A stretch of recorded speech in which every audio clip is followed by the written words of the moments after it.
Ndabasuje ni kwa Disboy w'abanyarwanda intumwa y'abanyamusanze ndagira ngo ubanze gukanda subscribe ukande like share comment kugira ngo nabandi bantu batakurikiranye inama y'umushikirano nabo baze kubona aya makuru. Ni ibyishimo kuba content creator bo mu Rwanda aho bagiye igihugu cy'u Rwanda kigiye gukora monetization kuri YouTube channel, Instagram, TikTok and na Facebook, donc n'izindi mbuga nkoranyambaga zose. Guys, ndagira ngo rero nkugezeho aya makuru meza cyane. Kurikirana iyi video uraza kubonamo byose byinshi byavugiwemo cyangwa se ibikubiye muri iyi video, nawe itegera amatwi cyangwa se urebe ino video wiyumvire.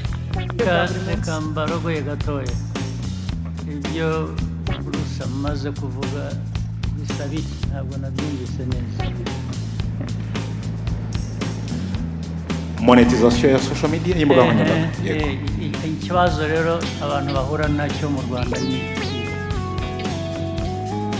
kuki ugomba kwita undi muntu w'ahandi kugira ngo ukore amafaranga. Guys, ndagira ngo wateze amatwi, reka dukurikizeho indi video nayo turebe uko byari bimeze. Reka turebe video ikurikiyeho. Icyo nashaka gusorezaho ni ko Perezida wa Repubulika no kubashimira mwarakoze kumenyekana.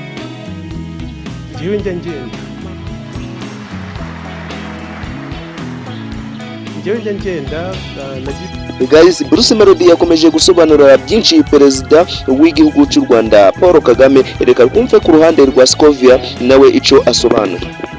Scovia yenda hari igitekerezo murakoze nyakubahwa perezida wa repubulika, nanjye bimwe mu bakeneye cyane iki kiganiro kigeze kuba kuko ari ibintu bitekerezo muri ICT. tuza kujya mu kiganiro na minisitiri w'urubyiruko ndetse n'umukozi ukora muri minisiteri y'ikoranabuhanga.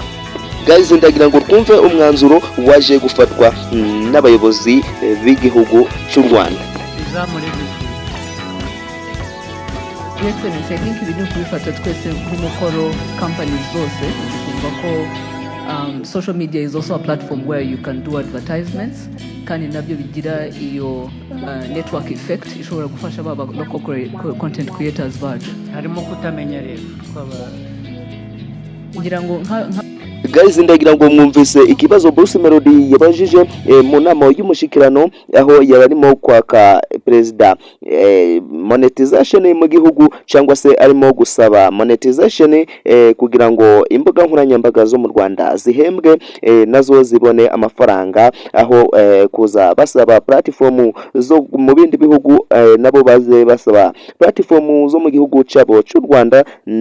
Disboy w'abanyarwanda ndabakunda cyane, nkwibutsa ko iyo wakanze subscribe ari ibintu bidufasha cyane. Iyo wareverifiye ugakanda ako kazogera ni ibintu byiza cyane. Ikiganiro dukoze nawe ujya ukibona umunsi ku wundi, isaha ku isaha. Guys, nitwa Disboy w'abanyarwanda, abatuzi ku izina rya Disboy ntabwo bakidushidikanyaho kubera ibiganiro byiza turimo kubakorera. Guys, please ndabakunda cyane, mugire amahoro.